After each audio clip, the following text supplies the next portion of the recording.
Hello everybody, it's Fred here for TAGMediaNet, and with me today I have Smurf Games, etc. And today we are going to be talking about a couple different things on DOGTAG news. We've got Modern Warfare 3, we've got Saints Row the Third, we've got Skyrim, and we have some leaked information about Microsoft. Yeah, and this includes about the new Xbox, so you might want to listen to this. Yeah, and everything pretty much goes up to 2014, I believe. End of 2014? Yes. Yeah. Okay, so we'll kick this episode of DOGTAG News off with Modern Warfare 3. Now, this game came out about a week ago, and I've gotten the opportunity to play all of what I can tell of 4 different main different game modes: Spec Ops, Survival Mode, Campaign, and Multiplayer. We'll start with Campaign because that's basically what they based their ad campaign around. Campaign, I think I like this campaign in Modern Warfare 3, but I don't know if I like it better than the other two. I think the COD 4 campaign takes the cake, and I definitely think that Modern Warfare 3 is going to be the end of the Modern Warfare series, just judging by the way the end of the campaign was. I'm not going to ruin anything for you guys because if you're not through it yet, I'm not one to spoil games. But I definitely would have to say that the replay value would be it's pretty good. Not the best, but I think it's going to be the end of the Modern Warfare series. And if they do come out with another Call of Duty game, it'll probably be something completely new, not a sequel or anything. From there, let's move on to Spec Ops, because that's sort of like co-op campaign. Now, they did Spec Ops in Modern Warfare 2, but in this game, I think they sort of took it to the next level, because there's quite a bit of missions, and generally I think it's harder. So it's gonna, like, in Modern Warfare 2, people got through them, and then they just sort of stopped playing them. I think in this, their replay value is larger, and I think because they're harder, people will spend more time on them and have more fun with them. I think they're definitely a lot more put together. So go and take some time with that and play through that. Okay, and then from Spec Ops, the added game mode that they threw in was Survival Mode, and that was sort of like, you could think of it almost as a gift, but I think it's a really good gift, because Survival, it's one of those things that you can just keep playing. That's got definitely the most replay value. I mean, aside from multiplayer, that's what like everybody bought the game for. But Survival, you just sit there and you can just restart, and it's so much fun. Basically, there's 3 different armories. You got your weapon armory, you've got like explosives and sentry turrets and stuff like that, and then you've got air support. You just see how long you can last. Basically, like zombies, except except the enemies have guns and they can shoot you up, and there's juggernauts and stuff. And they're not trying to eat you. What's that? And they're not trying to eat you. Yeah, and they're not trying to eat you. And then finally, the last game mode that everybody seems to love, the multiplayer. I think the way I've been looking at it, I don't think everybody else has, because when I brought this up in a recent Xbox Live party of mine, everybody's just kind of silent.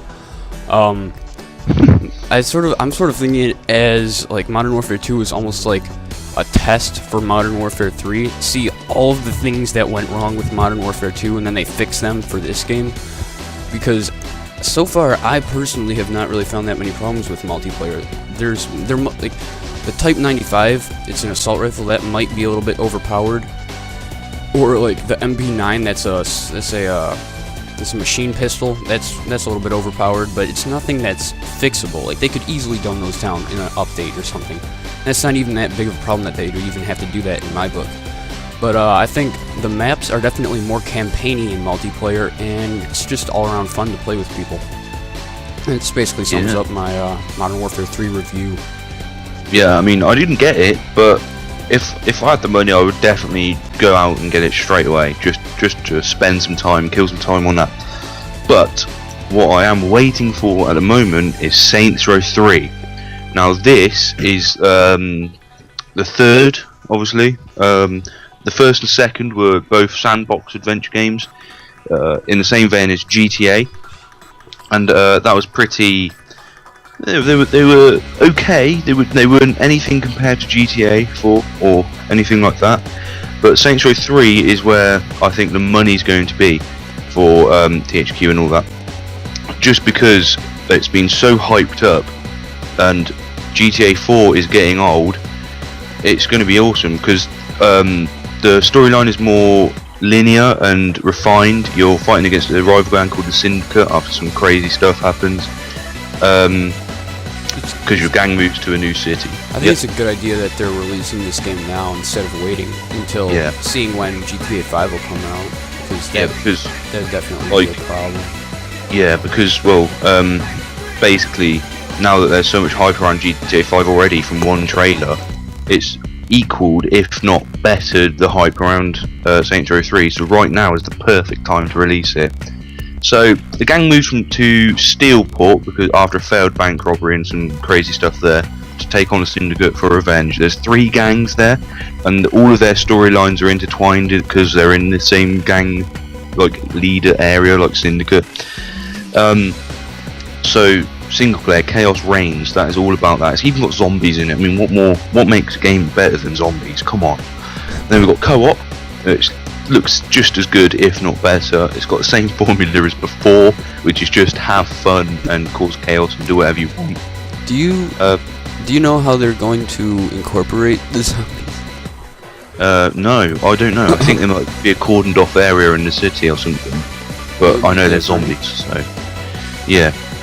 There's no PvP online, player versus player, because in the previous 2 they just weren't that popular, so there's no point in including something that's not popular in a game. That concludes my sort of summary of what Saints Row is, and I highly recommend you get that to burn some time off. If you're bored of Modern Warfare 3 or Skyrim, which I will get onto in a minute.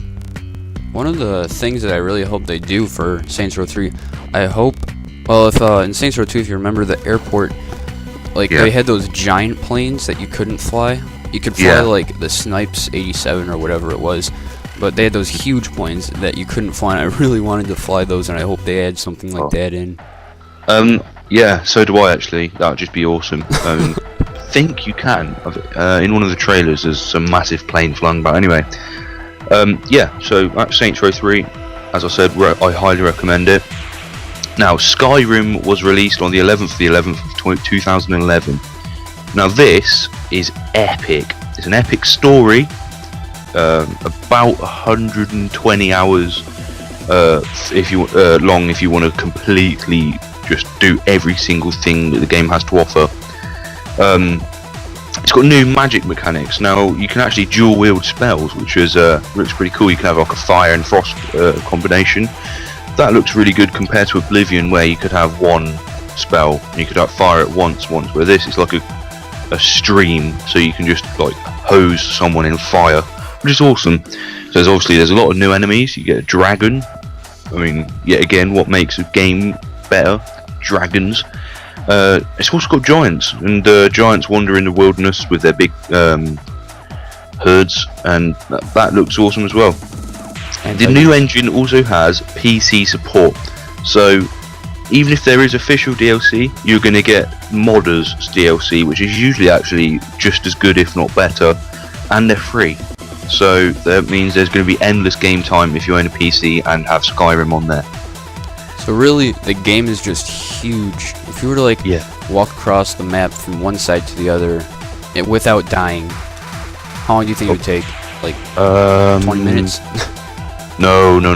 I'd say probably an hour. So real crazy, time. So ridiculous. And then the Xbox is working that. Oh yeah. It sort of segues us into our next next topic here. We're gonna talk about a leaked Microsoft calendar. Basically, we'll have the link in the description if you want to go check this out. But some information that Microsoft has, it was leaked, and somewhere along that calendar, I believe it's the launch is in 2013, but the announcements are at E3 2013. The Xbox Loop will be announced. Right, and what I've heard is that the Xbox Loop is going to be running on some sort of hybrid Windows 9 operating system. So that means it's going to be bit more powerful than what we've got right now. Just a tad. Basically, it'll be like a stripped down OS if it is, and probably rebuilt up to have a new UI for the Xbox to make it probably Kinect and controller compatible, which is awesome. I'm really looking forward to this. So yeah. If you're interested in other stuff, just sort of the techie people, if you scroll down the list a bit, there's some other stuff. Xbox PURTW is the last thing on the calendar. Yeah. And I think we were trying to figure out what some of this stuff was, because obviously it's a couple years in the future, and like announcements are yet to be made. Windows 8's on here. Windows 9 is on here. Windows 9's on here. HB2. Yeah. There's a lot of stuff there. There's I see it MW3 2014. It's WPN teaser. I don't know of anything with the acronym of WPN, so that looks good. In the build of 2014, Xbox, right. Just start looking through this like, whoa. Yeah. There's a lot of stuff. Yeah. Yeah. But so as the links, like we said before, the link's gonna be in the description. If you're interested, go check this stuff out. Maybe do a little bit more research if you're really interested, and see what else is out there on this kind of stuff. See if it's even real. So it's just a rumor as of now. So yeah, it hasn't been confirmed by Microsoft, but don't also hasn't been denied. So you never know. Maybe they're just sort of laying low with it, like they always do. Yeah. That's basically that. I think that pretty much wraps everything up, doesn't it? Really? Yeah, it does. So I'll take us out on this one, I think. Remember to like this, favourite it, and subscribe to Tag Media Network. We also have a Facebook page now. That will be in the description below. So that's me finished. Tell your friends. Thank you for watching. Okay. That's it. We're out. Peace. Bye.